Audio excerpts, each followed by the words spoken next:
देखिए, हम यहाँ पर इसलिए आज जमा हुए हैं कि ज़िला राजौरी के इलाका डांगरी में जो इनोसेंट किलिंग जो हुई है, हम उसकी मजम्मत के लिए यहाँ पर जमा हुए हैं।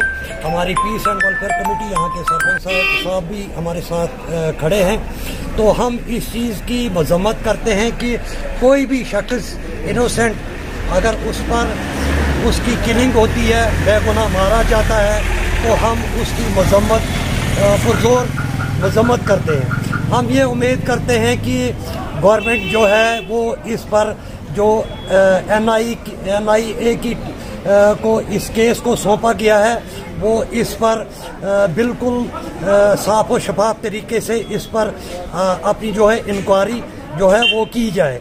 तो हम यहाँ के गूल सब डिवीज़न गूल की तमाम आवाम की तरफ से हम इस चीज़ की मजम्मत करते हैं कि किसी भी शख्स की जो बेगुनाह होता है उसकी किलिंग जो करनी है, ये हमारे कुरान के मुताबिक भी गलत है। जिसने एक इंसान को बचाया उसने पूरी इंसानियत को बचाया। तो हम इंसानियत के लिए यहाँ पर खड़े हुए हैं कि जिन बेगुनाह इंसानों का कत्ल हुआ है, हम उसकी पुरजोर मजम्मत करते हैं। इसके साथ साथ हम